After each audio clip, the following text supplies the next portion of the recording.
Cheruvila government higher secondary സ്കൂളിൽ വൈക്കം മുഹമ്മദ് ബഷീർ ദിനം ആചരിച്ചു. ഹൈസ്കൂൾ വിദ്യാർത്ഥികൾ വരച്ച ബഷീർ ചിത്രങ്ങളുടെ പ്രദർശനവും പ്രത്യേക അസംബ്ലിയും നടന്നു. 9ാം ക്ലാസ് വിദ്യാർത്ഥിനി ശ്രീതിക വി ബഷീർ അനുസ്മരണ പ്രഭാഷണം നടത്തി.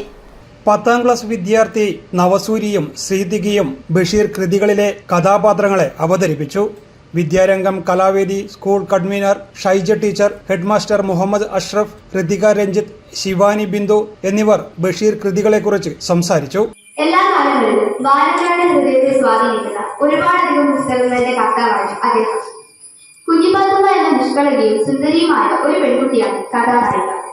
അവർ നല്ല സമ്പന്നരായും കുഞ്ഞിപ്പാത്തുമ്മയുടെ ഉമ്മ കുഞ്ഞിത്താച്ചുമ്മ അവരുടെ പ്രൗഢിയും മഹത്വവും എടുത്തു കാണിക്കുന്നതിനായി ഇടയ്ക്കിടെ പറഞ്ഞുകൊണ്ടിരിക്കുന്ന കാര്യമാണ് എന്റെ ഉപ്പുകാക്കൊരാനയുണ്ടാകും എന്നത്. അന്യനാട്ടിൽ പോയി പഠനം നടത്തുന്നവരും എന്ന് പറയുന്നതിനേക്കാളും നല്ലത് ബഷീർ എന്ന് പറയുന്നതായിരിക്കും. കയ്യിൽ ഭക്ഷണത്തിന് പോലും കാശില്ല, എന്ത് ചെയ്യണമെന്ന് പോലും അറിയില്ല. നാൾക്കുനാൾ വിശപ്പിന്റെ ചരട് കയ്യിൽ പിടിച്ച് കഴിയുന്ന ബഷീർ കഥയുടെ തുടക്കം തന്നെ തന്റെ ജന്മദിനത്തിൽ തന്റെ സുഹൃത്തിൽ നിന്നും വാങ്ങിയ വസ്ത്രവും ഷൂസും ധരിച്ച്. പരിസ്ഥിതി ദിനത്തോടനുബന്ധിച്ച് നടന്ന വിവിധ പരിപാടികളുടെ സമ്മാനദാനവും ചടങ്ങിൽ വെച്ച് നടന്നു. News desk city news.